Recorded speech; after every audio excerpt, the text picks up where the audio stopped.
Howdy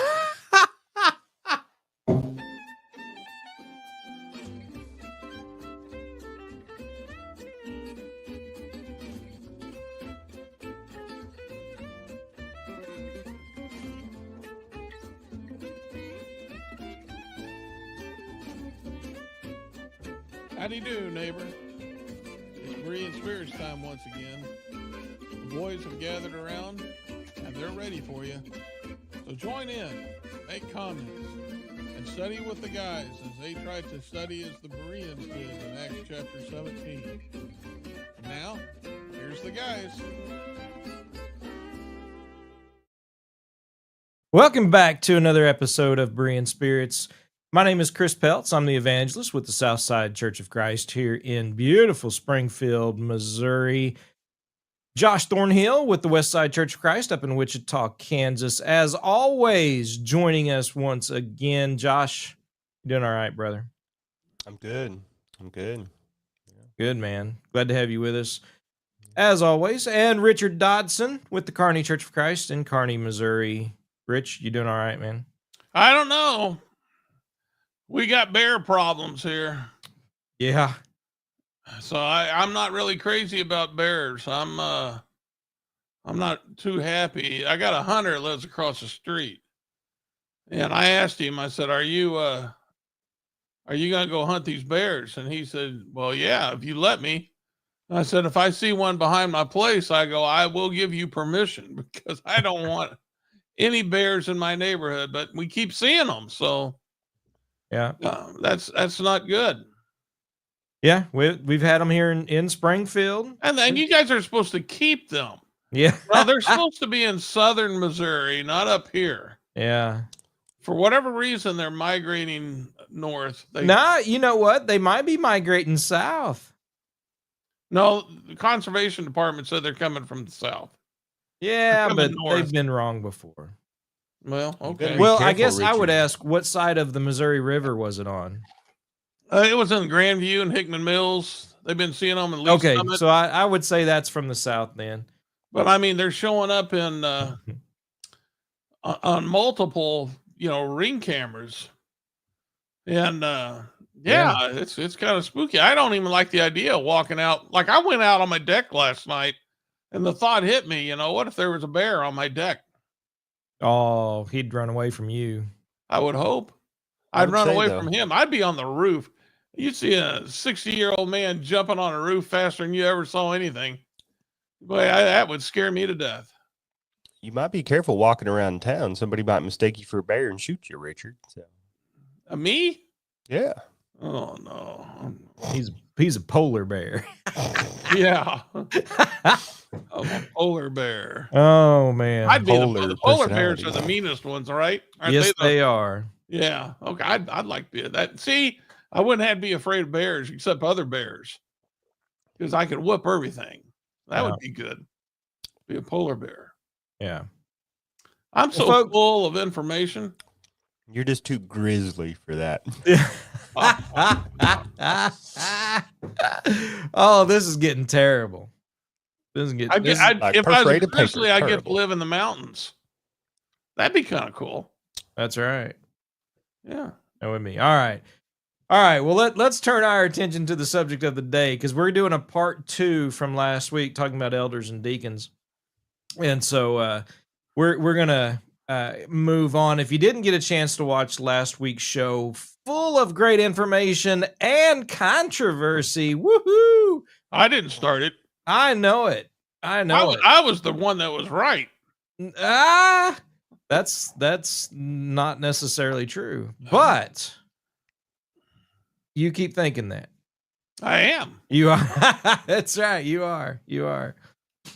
One of the things that I do want to bring up as far as this particular topic and subject goes, when you look at the characteristics when it comes to elders and deacons, mainly we're looking at 1 Timothy chapter 3 and Titus chapter 1. So those are the texts that we have under consideration. And we're going to move to deacons, and we're going to move to wives of both elders and deacons. And we'll get into that a little bit today as well. But One of the things I think is interesting when you look at these qualifications, not only as we said last week, the characteristics that the elders and deacons and their wives are to display are characteristics that every Christian should have. What's interesting about that, though, is there are levels, and one of the ways I think about this, most people think of blindness, right? So, as many of you know, I am blind. And many people think, oh, well, if you're blind, you can't see anything. You're either sighted or you're blind. And that isn't always the case at all. There are degrees of blindness. There's low vision, there is peripheral, there's no peripheral, there's 2200, which is legally blind. And then there, and it gets worse from there. There's night blindness, there's color blindness. There's various degrees, though, of blindness. And I went through practically all of those degrees from 20/20 vision all the way down to no vision at all. And at what point, would somebody consider it to be blind? While there are some legal stipulations for that, there are other ideas and views where, well, uh, you're visually impaired, but you're not blind, or, and other people use blind a little bit more loosely. Well, on these qualifications, if somebody is, um, you look at these qualifications and the, not quick to anger, right? Slow to anger or something, at what point do you say, oh, nope, that was too fast? And there are some judgments that are to be made with these characteristics. And sometimes those judgments are going to be a little bit different, because you're going to have somebody who's a lot more patient than someone else, even though that second individual may very well display patience.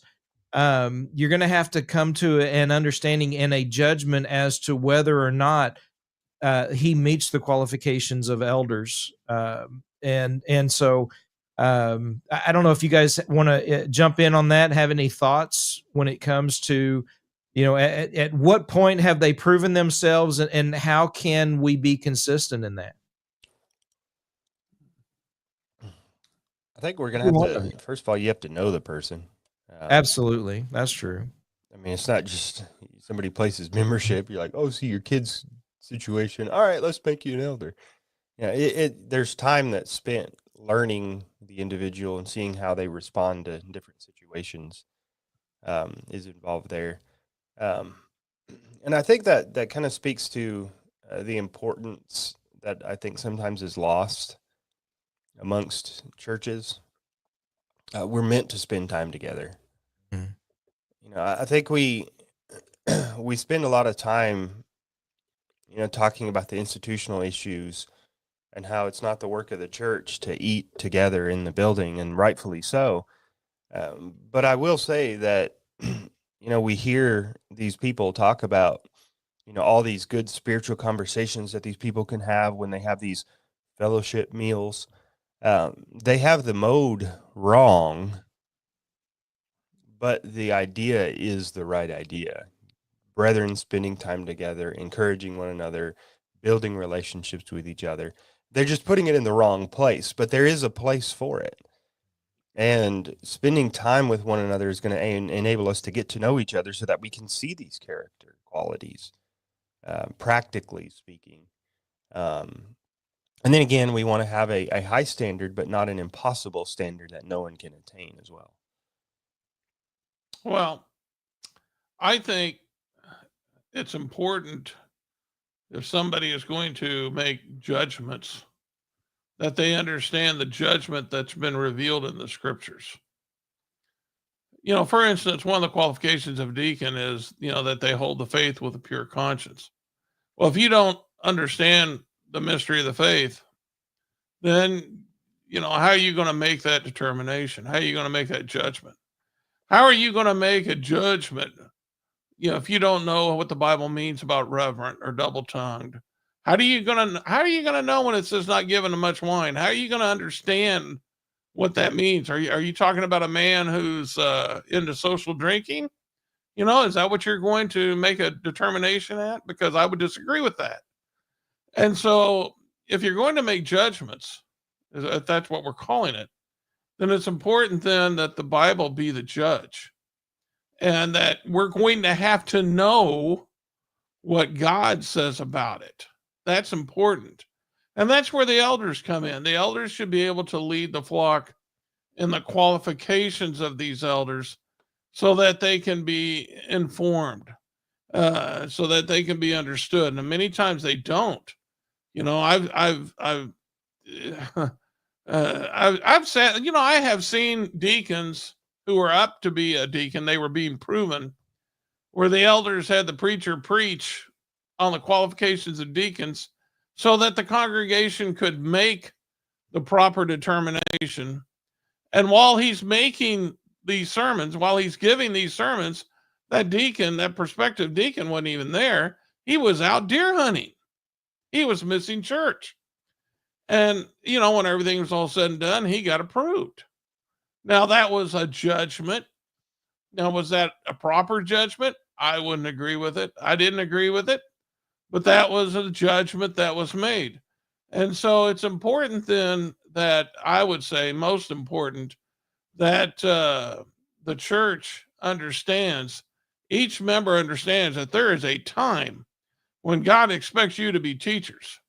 And he expects you to know the Bible well enough that you can convey the mystery of the faith to other people, and that you can be a partaker with the church in approving elders and deacons. Because if you don't have God's knowledge of these qualifications, if you don't know what he's trying to convey, then knowing him isn't going to have anything, Josh, that ain't going to do anything. You got to know the Bible. You have to know, what God is looking for. And I think, to Josh's point, though, right? By knowing them, whether or not they have proven themselves in these characteristics. I'm not disagreeing with Josh. Okay. I wasn't saying you got to know them. Yeah. But I'm just saying, if you don't have a Bible knowledge, knowing them, it's worthless. Yeah. Well, in other words, what is that knowledge of that person based on?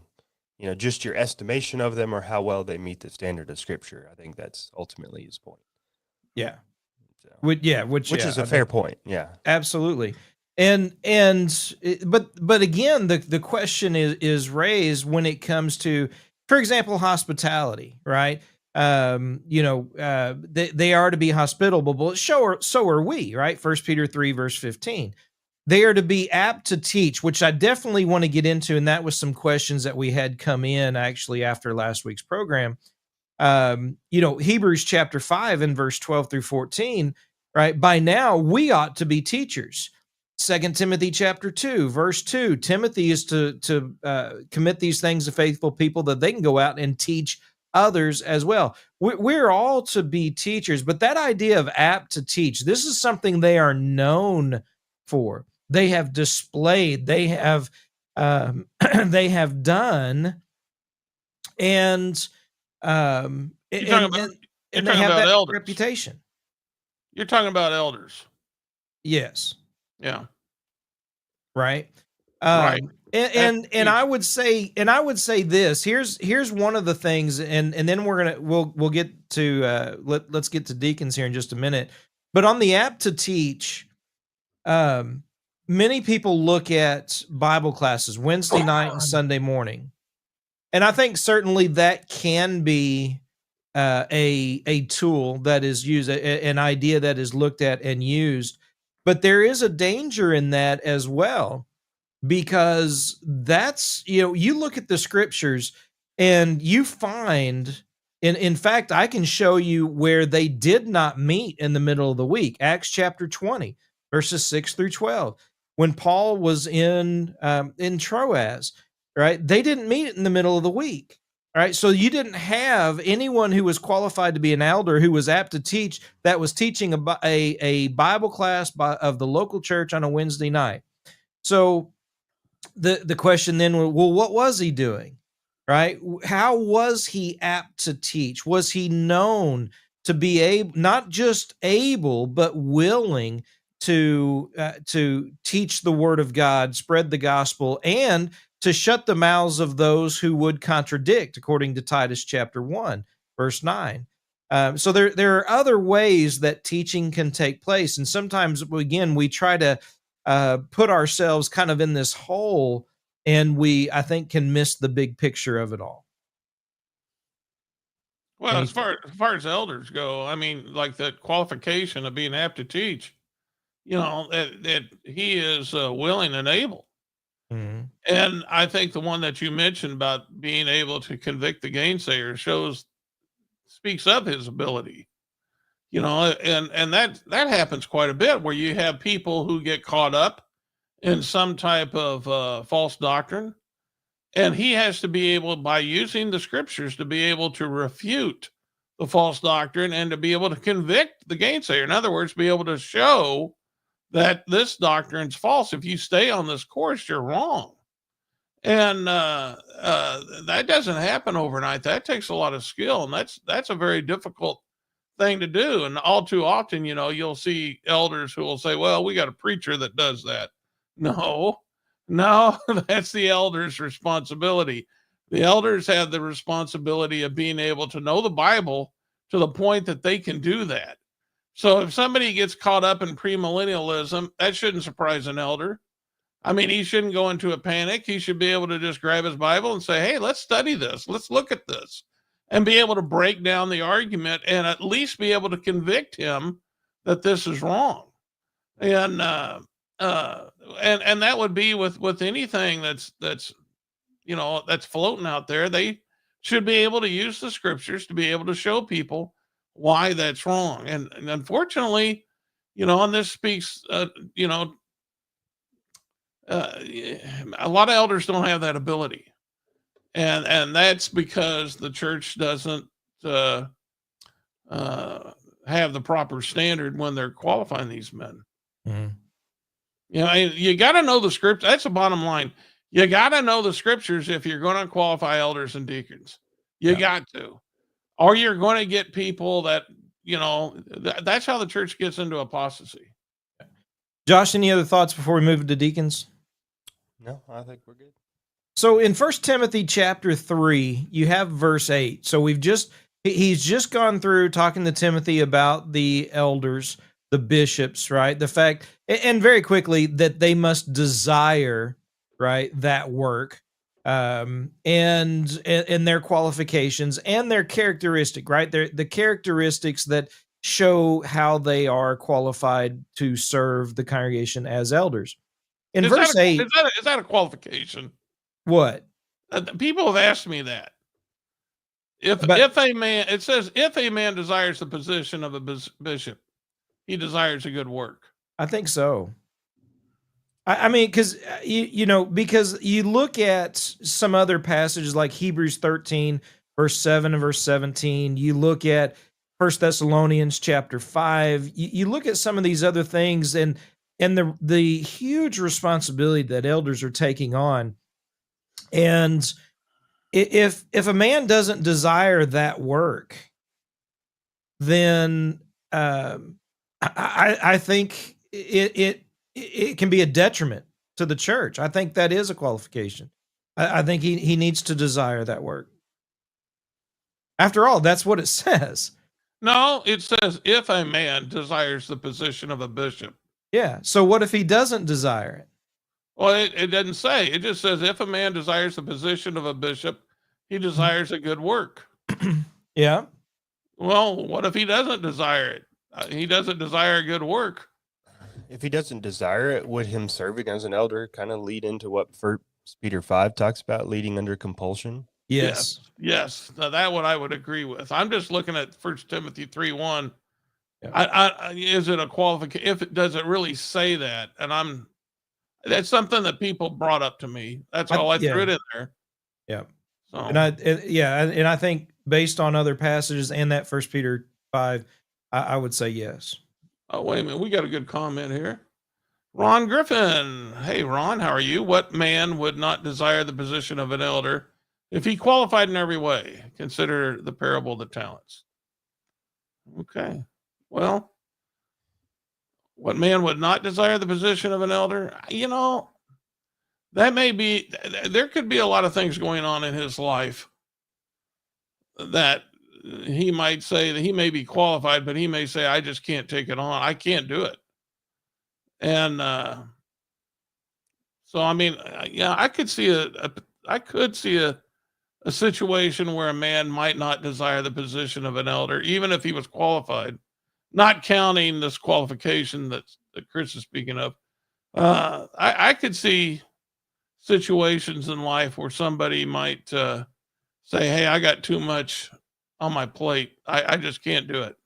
Not right now. And along with that, what you meant was mentioned earlier, the lack of teaching and understanding of not only the importance, but the work itself, I think can lead to men not desiring the work because that lack of understanding of the work itself is not there. Or the understanding that there is a lack of understanding of it. And so I think that can attribute to that. So I think you might also have men who just have doubts about their own abilities. You know, they recognize the qualifications in those certain areas, but they just maybe doubt themselves if they would be a quality elder or something of that nature. It's funny because I'm just kind of looking at my own life right now, and I have to take care of my dad and my mother, and I just got a lot on my plate. And to be an elder, if I was qualified, if I thought I was qualified, I'd be like, oh, there's just no way. There's just no way, not with everything going on in my life. And I'm not sure that really. I wonder if there's a difference between that thought process though, and just not desiring that work. Because it's not that you don't desire that maybe I'm throwing this out there. Not that you don't desire the work. It's just that you don't think you're capable of handling it right now. There may be a slight difference in that. Maybe somebody who is in a different position than you could very well do it. They just don't want to. Yeah, I think generally speaking, I don't think Ron even thought about. I don't think he was thinking about this. I think he was talking generally. Yeah, sure. People in their general lives, are going to want to do as much for the Lord as they could if they're qualified to do so. Yeah. And in that statement, I would agree. I would agree with that. Yeah. So let's move the deacons for just a minute. 1 Timothy chapter 3, beginning in verse 8, there's a word that I think is vital in moving forward in this study. And first of all, it says likewise. And I think that word is important because it goes back to not just the idea of we're talking about roles within the church, but we're talking about the character of men under consideration. And just as you have men under consideration and you're looking at their character when it comes to serving as elders, you're now in likewise considering men to serve as deacons. And maybe there's some question of what the word deacon even means. And I think probably just, I don't know if it'd be oversimplifying, but we're talking about a servant. I think specifically a special servant, because that word is used in various ways to refer to other people as well. But it in essence is talking about those who are serving a congregation. Anything you guys want to add to that? Yeah, they're men. Okay. It talks about their wives here in verse 11.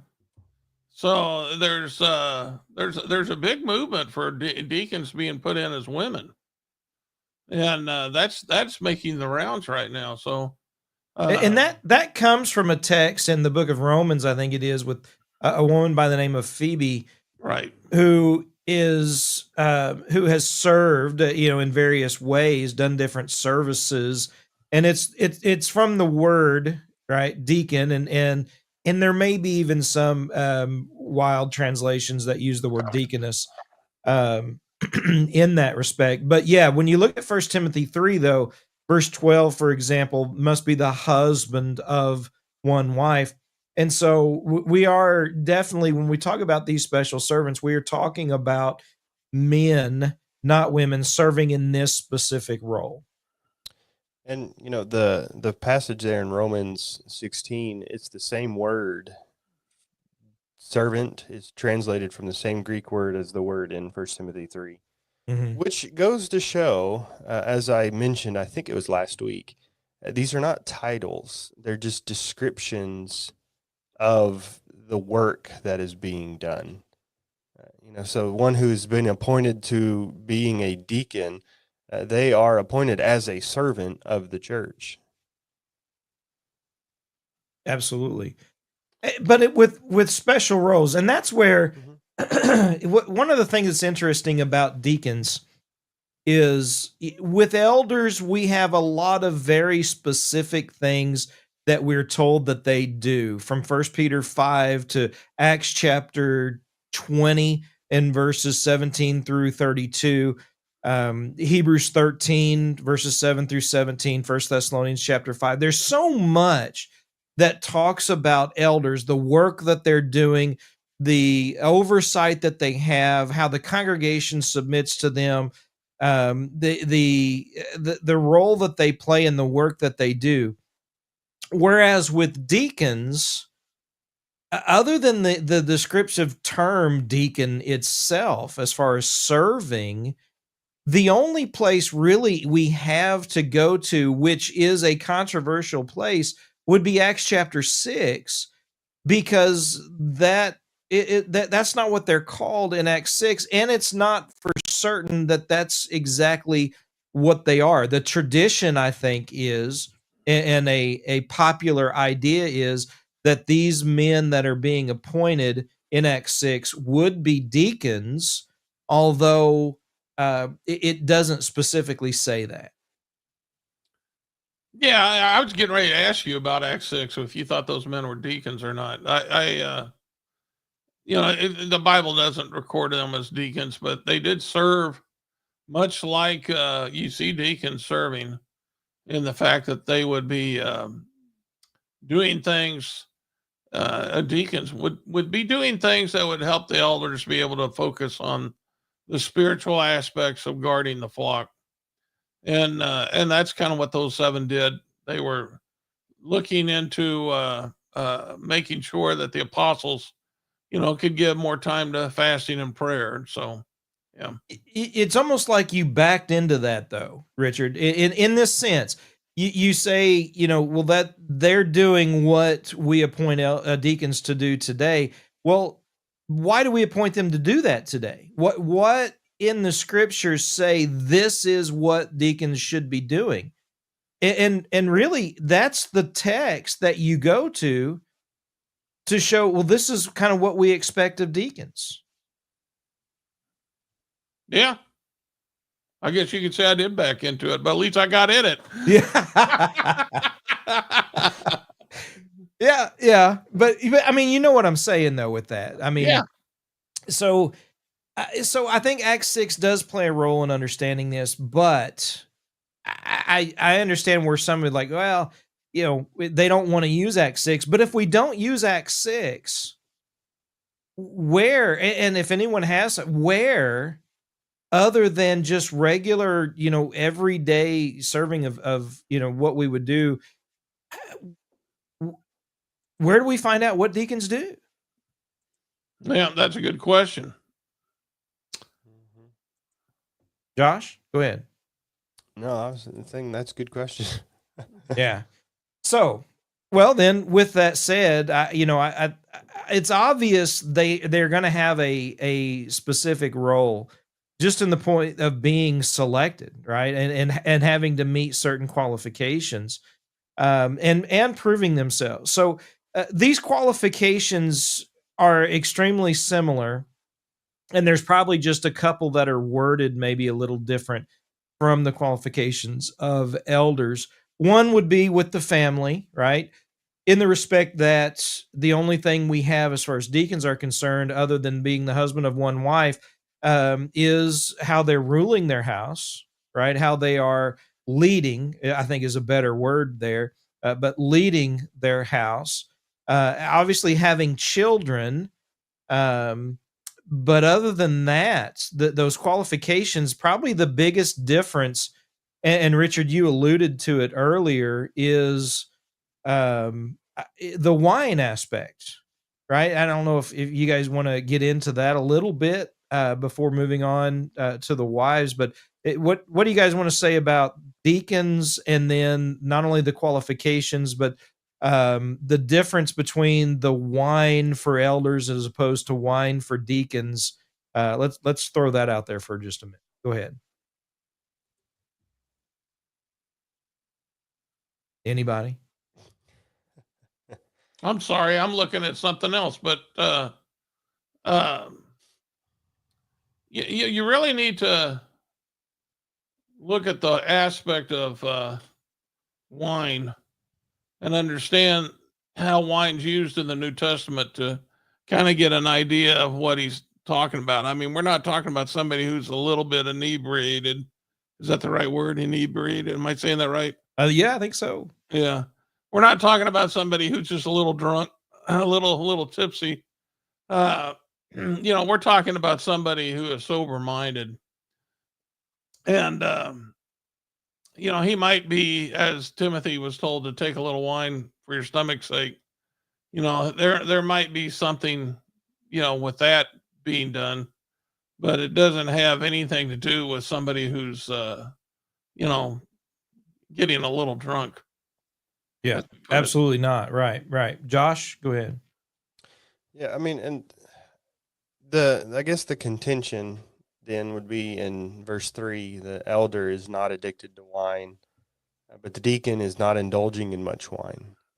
And that word much there is, often pointed to the idea that, they can have a little bit. The That's deacon right, can yeah. at least have a little bit. No, it's the same idea. The same idea for both. Yep. And so God doesn't want his people impairing themselves with alcohol. I think that's just the reality. And I like to use the text. I believe that if one of you guys could look it up, Ecclesiastes 7:17, I believe is where it's at, to kind of illustrate this idea, because the drinking of alcohol is condemned in the scriptures. I know some may want to contest that, and that's fine. I've debated it before. I'll debate it again. But is anyone? You guys have Ecclesiastes 7:17? Yeah. Okay. Do not be excessively wicked, and do not be a simple-minded fool. Why should you die before your time? Okay, so that first part of that, do not be what? Excessively wicked. Excessively wicked. You can be a little bit wicked? Yeah, sure, why not, right? I think it's overstated to the point to make the point, in essence. And I think the same is true when it comes to the wine, even in talking about elders and deacons. If you're even talking about intoxicating wine, which I think, based on context, it probably is intoxicating wine.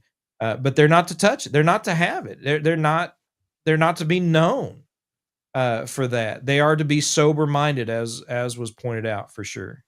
We got a question. I know in the Catholic Church, this may be a friend of yours, I'm not sure, the blind beard. Yep. And I know in the Catholic Church, which I belong, we have deacons. What is the difference between deacons in your church and in mine? In the Catholic Church, we do not have elders, it seems like. Can you explain? And so I just wrote in, the Catholic Church is not organized as we see the Lord's Church in the New Testament. Yeah. So yeah. Appreciate it, Walter. The idea and the difference is some of the terminology is the same use. The Catholics look at their priests sometimes and will refer to them as bishops. Here in 1 Timothy 3, we're talking about the qualifications of elders or bishops. And we would have a group of men serving in a position of oversight of a local congregation.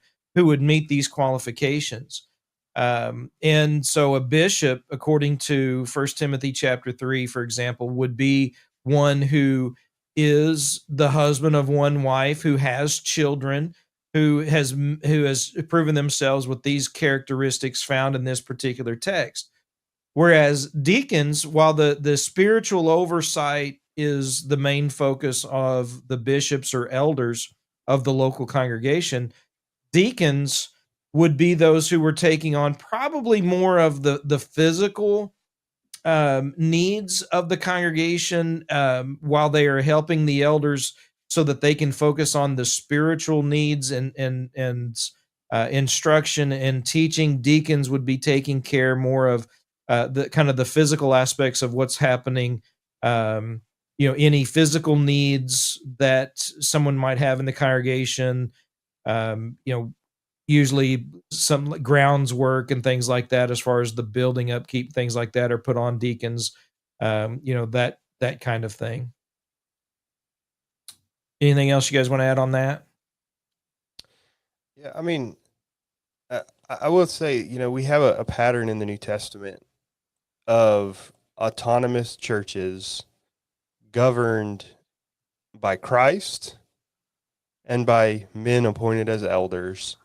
And that's really the extent of the organization of the church. Mhm. The Catholic structure is not found in Scripture. It's not. Yeah.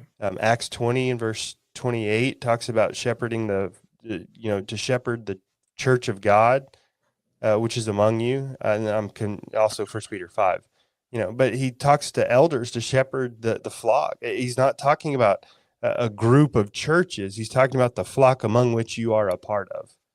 And that's where effective leadership is going to happen. To illustrate that, when I was working at Chick-fil-A years ago, there were some people that came over from a different store, and they had said that the managers at the different store would basically just sit in the office with the window blacked out and just kind of chill in there.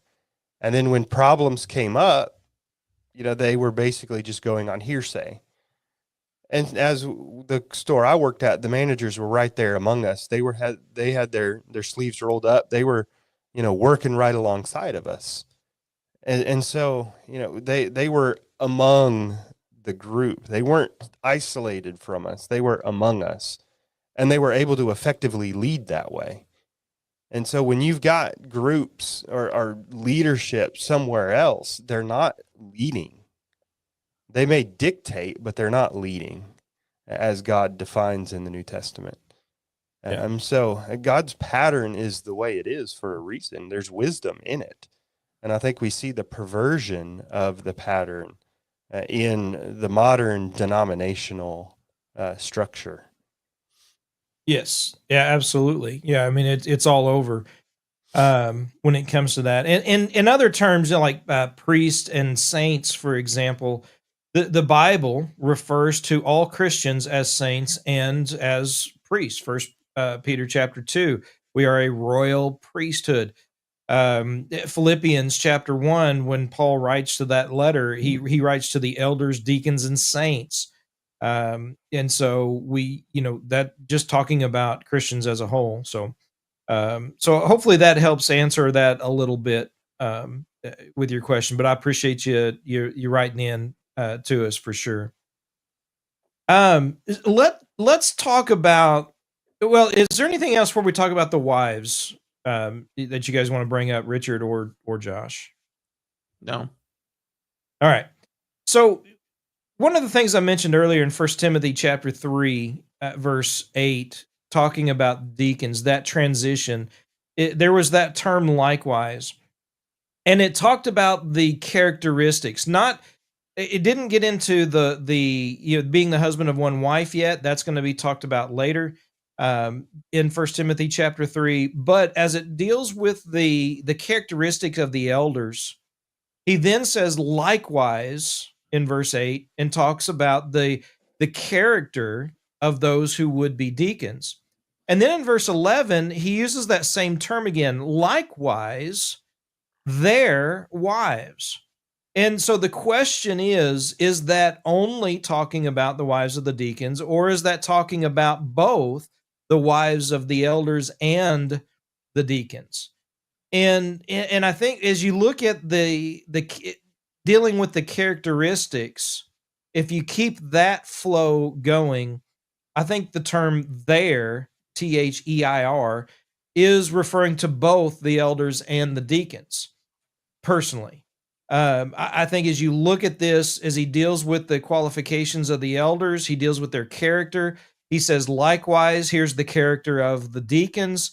And likewise, their wives are to be characterized this way as well. And Richard, I know you have a disagreement with this, or last we talked, because understandably, by all means, he goes back to the deacons in verse 12 to talk about them being the husband of one wife. Um, and so, if you want to say anything about that, go ahead. Why I disagree with you? Yeah, yeah. It's in the middle. First of all, the part there, that's added. That's something that the translators put in for context. Oh, is that okay? So that's one thing I've missed now, being blind, is I don't get the italics. And I don't, as I read through that anymore. I'm not able to pick up on some of those things anymore. And so basically, it's just saying, likewise, wives. Well, it just says, even so, wise, grave, not slanderers, sober, faithful in all things. That's All right. King James. But it says in the New King James, it's likewise wise, reverent, not slanderers, temperate, faithful in all things. Yeah. So, but be that as it may, I'm not disagreeing with the fact that these qualities should be included in considering the wife of an elder. I'm just not sure this text goes along with the qualification of an elder. And so you might say, well, how would I apply that? And, I think if you look at the qualities of an elder and then consider what we know about the women, behind an elder, I think it's just kind of, it kind of goes without saying. And I would just go back to what we know about a virtuous wife, and what it says about a virtuous wife. Her husband is known in the gates of the city. Let's see, Proverbs 31:23. Her husband is known in the gates when he sits among the elders in the land. And so, this is the kind of woman that is going to bring out the best in her husband. And so, if you want to use that passage, and this is really a small disagreement. I mean, I wouldn't make this a big, I don't consider this a big disagreement. I just question. Well, last week you said that there was nothing that said anything about the qualifications of the wives of the elders. So okay. In 1 Timothy 3, I don't see anything. I would stand by that. I think this pertains to the wives of the deacons, and that's just an argument from text. Do I think that the elders' wives have to be reverent, slanderers, temperate, faithful in all things? Yeah, but I think there's other passages that allude to that. And if you wanted to use this passage to do this, that's the only thing I would bring up is I'm not so sure. And I would say this, I'm not so sure 1 Timothy 3:11 applies, in context of the qualifications of an elder's wife. I think it may just be for the deacons, but I think you got to be pretty narrow-minded not to think that an elder's wife is not going to be that type of a woman. I think it was Josh who said it. It just doesn't make sense. And if I'm not taking his words out of context, and I would agree with what Josh said, it wouldn't make sense. So, yeah, that's kind of where I'm at on it. Yeah. I just think that if you go back to the virtuous woman and what's known of her husband, I think there's all those qualities you can see are there. That's being pointed out with the wives of the deacon. Okay, Josh, go ahead. Okay, let me just throw this out there. And other passages, I mean, there's other women that we can point out in the Bible that display this type of tendencies. Right, but to say that that's what the wife of an elder, what text would say that specifically for an elder's wife? Well, we got a good comment here. We Anyway, gotta listen so to this. Hang on. Thomas says, Richard, the argument you are making is the same argument one who advocates for women deacons would make. In Greek, there was no distinction between wives and women. anyway, what I was saying is I guess just from the ordering of it, I had always kind of just saw that associated with the deacons' wives. But then we were talking last week, and I said I find it difficult to see that there would be qualifications for a deacon's wife, but not an elder's wife. Mm-hmm. That would seem odd. But then now I'm thinking, as we're having this discussion, who are the ones that are going to be appointed elders? It's generally the ones who are deacons, right? At least if you already have elders, the ones possibly that are in the future, the ones who are going to be.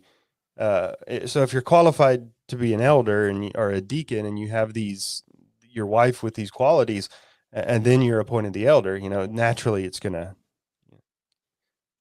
go on. So anyway, I hope that makes sense.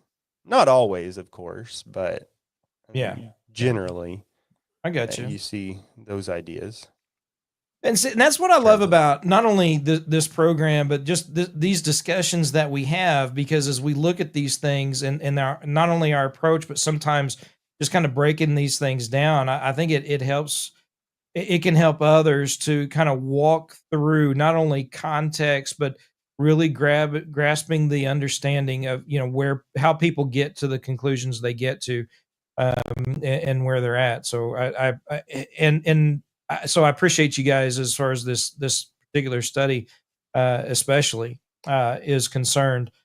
Do you have something else on that? Because I'm maybe I misunderstood the comment, but Richard, if you have something else on that, and I want to go back to Thomas's comment before we close. Yeah, I would like to get more explanation of this. He says, Richard, the argument you are making is the same argument one who advocates for women deacons would make.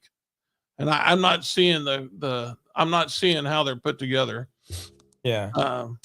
He goes on and says in Greek, there's no distinction between wives and women. Okay. Interesting. I think what he's saying is, perhaps maybe my understanding of that would be that verse 11, then, rather than wives, it could be translated women, and that it is that, yeah. And so, they could be those who meet those qualifications could serve as deaconesses, I think, is the point that he's making. So, and in fact, many of your modern translations, I'm looking at a couple of them. I know the New American Standard Family does, the New Revised Standard does, and that looks about it. Translates it just women must likewise be dignified, and so that would kind of play into the hand of those kind of folks. But then it's kind of thrown out the window in verse 12. Deacons must be the husbands of only one wife. It's pretty clear who we're thinking of here. Yeah. Absolutely. I think that's right. And that's interesting. If you want to look at that as the qualification of a woman, then maybe we should bring that up when we talk to the transgender folks. Sorry, maybe not. Do they meet these qualifications? Then you can't be a woman. Well, which argument was I making that he saw that connection?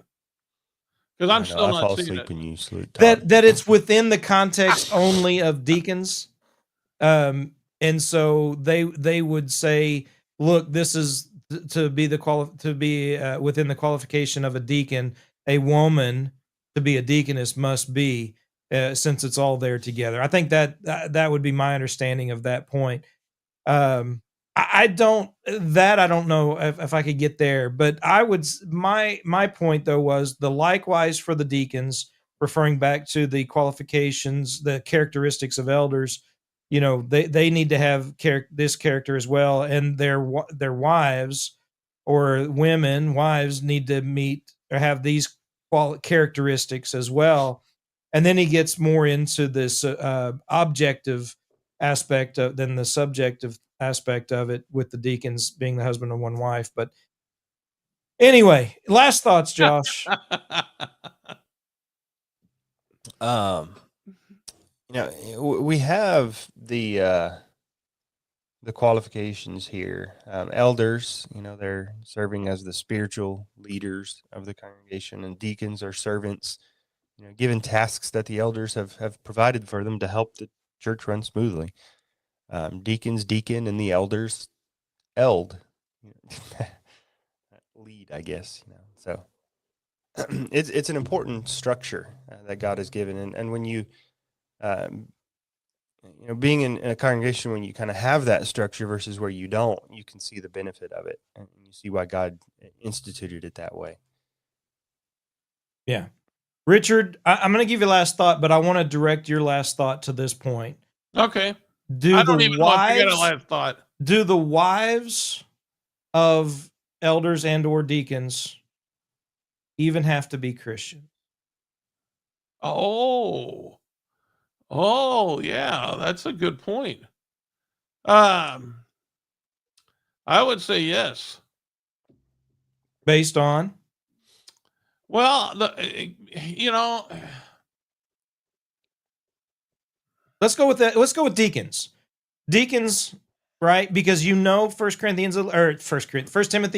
3:11. You're certain that is for deacons. Is there anything there? Well, faithful in all things. That's the deacon's qualification. Yeah.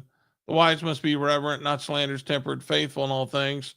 All things would also I would think, include being faithful to God. Yeah.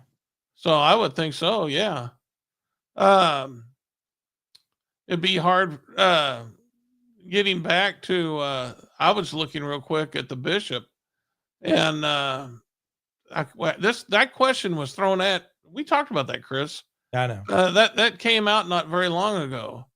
It would be very difficult, I would think, for an elder to be able to rule his own house well with a woman who is not a Christian, especially this day and age, because the things that the scriptures teach that a woman has to be or should be in a virtuous woman, for instance. They're going to have to be in subjection to their husbands, and that's just very difficult for people outside of Christ to accept. At least it is in our country. Mm-hmm. So, yeah. Any other last thoughts, then, Richard? Didn't want to take everything away from you, but I wanted to get that out. No, it was good study. Like I said, the thing about that, I'm telling you, if somebody wants to say the wives, those qualifications apply to the elders' wives. I'm not saying that the wives of the elders are bad people, but I'm not going that far. I'm just what I'm questioning is whether or not that qualification applies to the elder, and that's just a textual thing. Yeah. Right. But I think you can go back to the virtuous woman, and you'll see exactly the kind of woman that is going to enable a husband to be an elder. Mm-hmm. Yeah. Folks, we appreciate everybody who tunes in and listens to Berean Spirits, and hope you will tune in next time as well. And if you have any questions, thoughts, subjects, topics you want us to discuss, shoot us an email, bereanspirits@gmail.com. And until next time, remember to search the scriptures with Berean Spirit.